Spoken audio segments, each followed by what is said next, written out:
Thank you very much, Tim, and I hope I don't disappoint that warm introduction. Thank you. So, good afternoon, and thank you all for investing your time in coming to listen to us this afternoon and in this afternoon's session. My name is Dorothy Shepherd, as Tim has introduced, and my role at the Crown Estate is to support the offshore wind UK portfolio, based in London with a small team, and we manage the leases, the agreements, the commercial terms, and also the strategic activities associated with basically anything to do with offshore wind. So we are kept quite busy.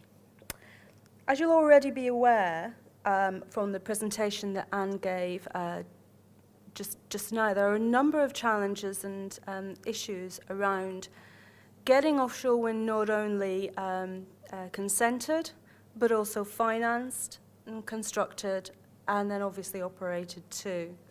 And this is what we're going to talk about now.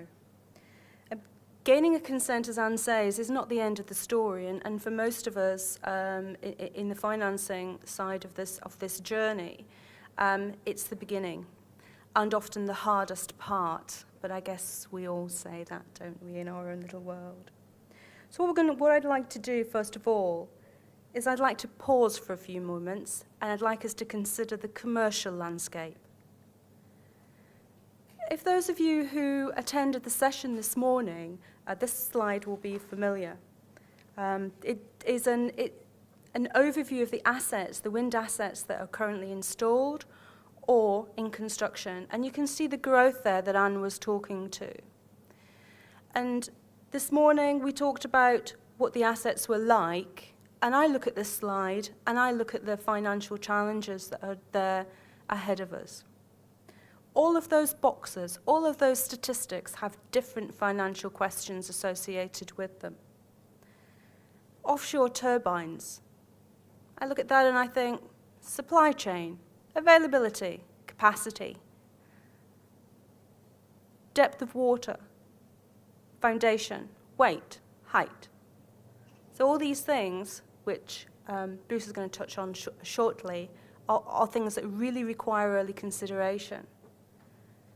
But then offshore substations, not only metal there too, but how are you going to configure it? How are you going to meter it? How are you going to interact with your OFTO, your offshore transmission operator? How much is it going to cost you? And where is your connection to shore? These are all the challenges and questions that once the consenting colleagues have gained their consent and taken us along that journey, the corporate teams, the finance people, the insurance community will start to look at. More substations, more risk. More substations, more money.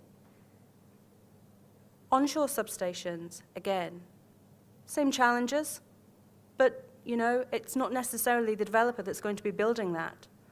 Risks associated with generator build, risks associated with the length of cable to shore, the crossings, commercial arrangements, the risk of a snag. But again, all proven technology. So there are some positive sides here. Export cables, really important. No plug, no power.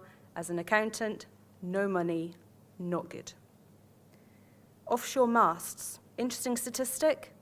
Very important in the finance world, of course, because that will give us the data that we need to benchmark the amount of money that's physically going to be coming our way. How good is the site? Let's have a look at what the developer landscape looks like as we are today. So here we have the range of different entities involved in offshore wind. The scale of the offshore wind pipeline, as Anne has said, and you'll see just this similar slide, but in a different view. It is a wide mix of entities. However, the UK Big Six integrated suppliers remain the major share of the development pipeline as it currently stands today. But remember, that is biased by a lot of projects currently pre-consent and in the consenting phase. That landscape will change once consent is granted for the wider project under round 3. The balance sheets of these entities would not be able to support every penny that was required for both capital and transmission investment. So here we are. As we have talked about, we've got significant sites fully operational, those into construction, a nice healthy pipeline. 14.2 gigawatts currently built, being built, consented, or in consenting. That looks pretty good. As a market, that looks great. We have the DEC roadmap, and we have that expectation and commitment to renewable energy, but also we have those challenges around reducing the cost of offshore wind to ensure that not only do we have a consentable project, an economical project, and a bankable project. So the point of today's session is talking about challenges, and my slot is on finance, and you can see there on the slide some of the issues that come into play. You will hear at length over the last 2 years, and in any renewable energy conference that you may attend, indeed any energy conference, the impact of the energy market reform and what the enduring regime was going to look like post-2017. And therefore, we're kind of in a short to medium term different landscape than we may be in the longer term. We do see a lot of the development partners that are with us on this pushing for that 2017 deadline. These do tend to be the earlier projects and the ones that are in shallower water, because there are supply chain constraints on a number of, in particular, cables. Think about how the project fits together and the challenges that are there. And each of the blocks do fit together, and it is important to address each during that project financing stage. I'm not going to touch or dwell long on the reducing the cost of offshore wind, because I don't want to steal the thunder from our next speaker. But just to bear in mind, for those of you who have not got a copy or who have not read it, there are 2 publications over the last 18 months that would be worthy of a read. If you're going on holiday, take them in PDF format, because they're very, very big. This study was a joint initiative between the Crown Estate, Industries and DEC, which looked at the various ways in which costs could be reduced. And that is a key point, obviously, in the financing of projects.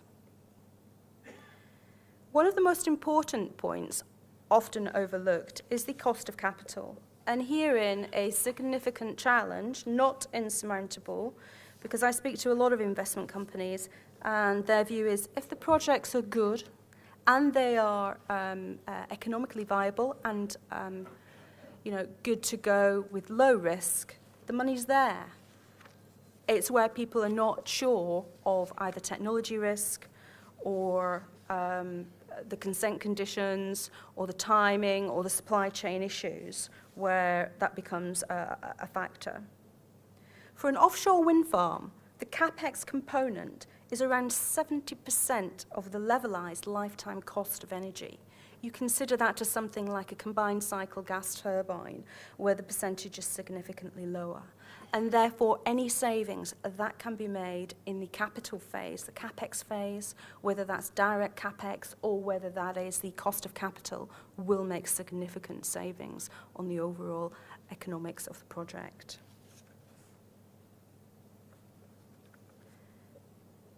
Again, Bruce will cover this, but one of the great challenges at the moment is driving down that cost. And that is an interesting challenge, because the sites are different. As the map we just saw highlighted, some are further from shore. Some look close to shore, but their connection point is far away. So you can have a wind farm that may only be 15 kilometers from the shore, but may have to travel 120 kilometers to get to its market. That is a significant price. That is the significant cost to the project. The need for cost reduction, the need is quite obvious, and that is to ensure that we can maximize and optimize the amount of funding available for offshore wind, and to fit at the top end of that spectrum that has been given to us. So I have one slide, but it's quite full. So here we go. Critical considerations. Financial investment decisions. We've talked there a lot, or I have, around the environment, the industry, and the macro side of what we do. So let's get our project hat on. Let's pretend that we're all project investors in this room, and we're looking at a whole fleet of things to buy and invest in. What are we going to start looking at? Because it's only when we sit in their shoes, stand in their shoes, sitting with their hats on, and just look at what they're going to challenge us on, that the approach becomes significantly different. You see a stark change in a project life cycle. At the beginning, consenting focused. In the middle, different animal altogether, different questions, different approach. One of the most important things, in my opinion, for success in this process is early engagement with the investors and the finance community. They need to understand your project. They need to understand what you're trying to achieve. They want to understand any consent conditions, supply chain, location, strategies, size. Ability to recycle capital into earlier stage projects. That's quite important. We started off with a smaller market, and we've got a huge one in front of us. But now that we've started along that journey, the opportunity to recycle capital from projects which have been constructed back into those early stage projects is definitely paying dividends. Contracting strategies, really important one, but then I'm going to say that about everything on this list, aren't I? How are you going to build it? How are you going to contract it? And how are you going to manage the interfaces between your work packages? Less and less people are looking at EPC contracts, more and more about taking the control, but therefore the risk, with multiple approach contracts. Traditionally, there has always been two main forms, one the wind turbine contract and one the balance of plant, but now we're seeing that BOP side getting split. Understanding the risk. Not just the risk of delay, of supply chain, of disruption, of cables getting shot, but understanding the risk of EMR, getting your power purchase agreements in place, understanding what your insurers are going to view of your risk, understanding how you are going to size your projects, both from a metering perspective, lowering the cost of energy, but then also from a financing point of view. It's actually quite hard, strangely enough, to find £1.6 billion worth of cash for a 500 megawatt wind farm. And when we start to look at round 3, when we're talking in gigawatt applications, can you times it by 2, and that's still a very big number, and that's without the transmission asset. And some of the transmission costs we've been seeing range from 250 to around £1 billion over and above the cost of the farm. Insurance, I've touched on that. Different types of insurance, from your METMAS, terrorism used to be very, very difficult to get, constructors or risk. Again, how you're wrapping your project will determine your risk profile, and how your insurers and underwriters understand the risks on your project will help you take that cost down. If they don't understand it, they will add a premium. Somebody once said to me, risk is the insurance premium associated with not understanding what you're doing. Energy policies and PPAs, understand where this is going. Deadlines change, we're still in a consultation process for certain elements. Strike price is due out this summer. We've got the 2017, we've got FID enabling work papers coming out. It's important just so that your corporate teams are fully aware of what's going on. The teams will all be energy experts, but often they will have a portfolio of assets in which to invest, and they do all have slightly different challenges. Beyond bank debt, I spoke earlier around the size of the balance sheets of these big 6 utility companies, and there are different structures, there are different ways in which you can finance your project. Just quite recently, the Britain Dick project was one of the first ones where we saw non-traditional lenders coming in pre-construction to bring in new debt. Unfortunately, not in the UK. And structure. At the end of the day, this really is an important part. We're seeing 3-4 years ago people talking about unincorporated joint ventures. We looked at people talking about SPVs, just a traditional structure, and all of them, if it's right for you and it gets the project across the hurdle rates, and then they equally have positives and negatives. But then, again, just be aware that things can change, and the reasons why you pick a structure can change during the life cycle of what might be 5 to 10 years from cradle to the start of that commissioning period. With the introduction of the IFRS 11, which is International Financial Reporting Standard, a lot of acronyms, but means a big chunk of issues for people on joint ventures, where we have a different way coming into the UK of how we account for control. And again, that will impact on tax, it will impact on bottom line, impact on balance sheet strength, and potentially upset what has been a very long journey to get your project consented. My last point, promise.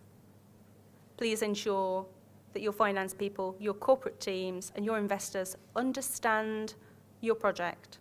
They understand the landscape in which it is operating, that you ensure that any hangovers from the consenting stage, whether that is consent conditions, whether that's reservation payments, whether that's difficult ground conditions, that communication interface is critical. So many projects where you then start to build it and you go, oops, crikey, the helicopter's not big enough for the planning permission.